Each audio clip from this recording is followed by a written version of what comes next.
नमस्कार दोस्तों, मंत्र संग्रह में आपका स्वागत है। आज हम आपको भगवान श्री कृष्ण से जुड़ी एक अनसुनी कहानी सुनाने जा रहे हैं। जब महाभारत का युद्ध खत्म हुआ, उसके बाद एक ऐसी घड़ी आई जो किसी को भी स्वीकार्य नहीं थी, और वो घड़ी थी भगवान श्री कृष्ण के द्वारका वापस लौटने की घड़ी।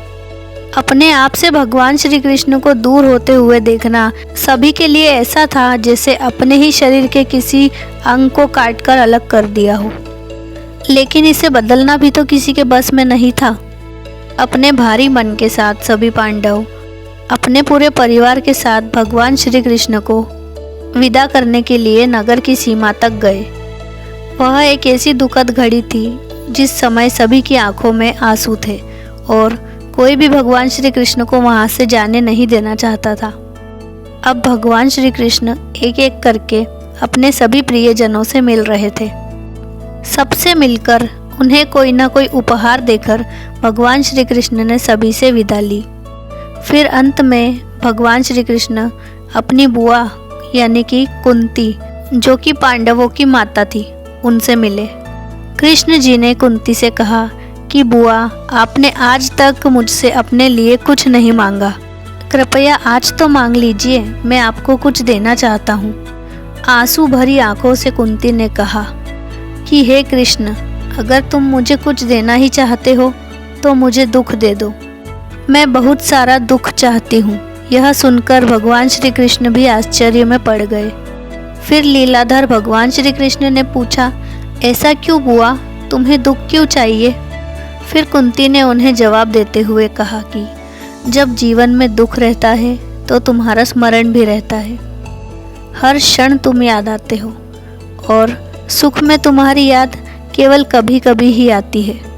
तुम याद आओगे तो मैं तुम्हारी पूजा और प्रार्थना भी कर सकूंगी। यह पूरा प्रसंग चाहे बहुत ही छोटा सा है, लेकिन इसके पीछे का संदेश बहुत ही गहरा है। ज़रूरत है तो केवल इसे समझने के नज़रिए की। हमेशा इंसान परमात्मा को सिर्फ दुख और परेशानियों में ही याद करता है, और जैसे ही सारी परिस्थितियां हमारे अनुकूल हो जाती है तो हम भगवान को और उनकी द्वारा की गई कृपा को भी भूल जाते हैं। इस संपूर्ण प्रसंग से हमें यह शिक्षा मिलती है कि यदि जीवन में प्रेम का संचार करना है तो उसमें प्रार्थना की उपस्थिति होना अनिवार्य है। यदि प्रेम में प्रार्थना का भाव शामिल हो जाए तो वह प्रेम अखंड और अजर हो जाता है। हम चाहे प्रेम के किसी भी रिश्ते से बंधे हो, यदि हम वहाँ परमात्मा की प्रार्थना के बिना भावनाओं में प्रभाव उत्पन्न करना चाहेंगे तो यह संभव नहीं है। इसलिए कहा जाता है कि परमात्मा की प्रार्थना और अपने भीतर के प्रेम को एक कीजिए। जिस दिन ये एक हो जाएंगे, उस दिन आप जीवन के हर रिश्ते में प्रेम की मधुरता और महक को महसूस करेंगे। तो दोस्तों, यह थी भगवान श्री कृष्ण की और कुंती की एक अनसुनी कहानी। आपको यह कहानी कैसी लगी हमें कमेंट करके ज़रूर बताएं, और यदि आपको यह वीडियो पसंद आया हो तो अपने दोस्तों के साथ भी इसे ज़रूर शेयर करें और लाइक करें।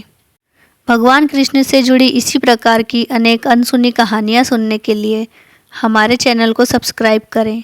राधे राधे।